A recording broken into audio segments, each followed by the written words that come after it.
नमस्कार, मी सुमित शंकर सावंत आणि तुम्ही पाहताय TV9 Marathi 8 PM special report या बुलेटिन मध्ये तुमचं स्वागत। आणि बुलेटिनच्या सुरुवातीला बातमी आहे अजित पवारांची। बीडमध्ये अजित पवारांनी भुवया उंचवणारे एक वक्तव्य केलंय। चुलत्याच्या कृपेनं बरंच चाललंय, चांगलं चाललंय असं अजित पवारांनी म्हटलंय।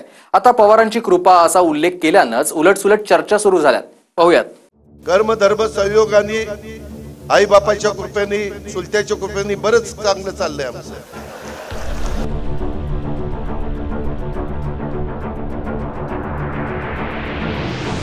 कर्मधर्म सहयोगानं आई वडिलांच्या कृपेनं आणि चुलत्याच्या कृपेनं बरंच चाललंय असं उपमुख्यमंत्री अजित पवार म्हणाले।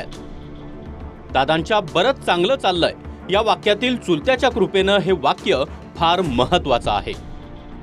चुलते अर्थातच शरद पवार, त्यामुळे पुन्हा उलटसुलट चर्चा सुरू झाल्या। कर्म धर्म सहयोगाने आई बापाच्या कृपेने चुलत्याच्या कृपेने बरंच चांगलं चाललंय आमचं। काही देऊ नका, फक्त प्रेम द्या, माझा नमस्कार घ्या, तुमचा नमस्कार करा, पायाही पडू नका। मी जाहीरपणे सांगतो, आजचे पुढारी पाया पडण्याच्या लायकीचे नाही। ज्याच्या पाया पडतात त्याची हिस्ट्री आठवा। अरे म्हणाल मी कुणाच्या पाया पडलो, कुणाच्या पाया पडलो। आई बापाच्या पाया पडा ना, गुरूंच्या पाया पडा। चांगलं आहे, मोठ्यांचे आशीर्वाद नेहमी घ्यायचे असतात, त्यामुळे काकांना आशीर्वादापुरतंच त्यांनी आता मर्यादित ठेवलं आहे, हे तुम्ही लक्षात घेत नाही। चांगलं आहे, मोठ्यांचे आशीर्वाद नेहमी घ्यायचे असतात, त्यामुळे काकांना आशीर्वादापुरतंच त्यांनी आता मर्यादित ठेवलं आहे, हे तुम्ही लक्षात घेत नाही।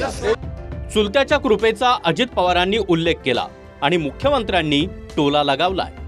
काकांना त्यांनी आशीर्वादापुरतंच मर्यादित ठेवलंय असं देवेंद्र फडणवीस म्हणाले। आव्हाडांनी मात्र दोन्ही राष्ट्रवादी वेगवेगळ्या असून आम्ही शरद पवारांच्या विचारानं पुढे चालल्याचं सांगितलंय। पण काँग्रेसचे प्रदेशाध्यक्ष हर्षवर्धन सपकाळ यांनी टायमिंग साधलं। अजित पवारांनी कबूल केलं, समाधानाची बाब आहे असं सूचकपणे सपकाळ बोलले। जी बात तुम्ही संभ्रम निर्माण करू नका।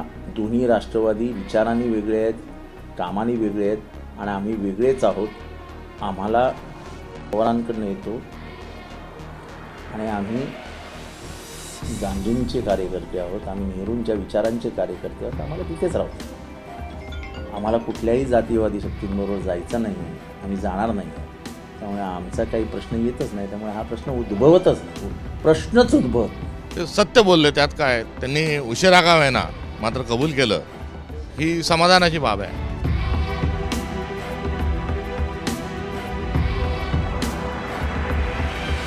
दादांचं चुलत्याची कृपा हे वक्तव्य साधं सुधं नाही। दोन्ही राष्ट्रवादी वेगळ्या असल्या तरी शरद पवार आणि अजित पवारांच्या अधूनमधून होणाऱ्या भेटीगाठींना राजकीय नजरेनंही बघितलं जातं। मग कधी पुण्यात वसंतदादा शुगर इन्स्टिट्यूट मधील बैठक असो की विद्या प्रतिष्ठानच्या बैठका, आणि आता चुलत्याची कृपा म्हणत अजित पवारांनी उलटसुलट चर्चेला अजूनच हवा दिली आहे। बीडमधून महेंद्र मुधोळकरसह अक्षय मंकनी, TV9 मराठी, मुंबई।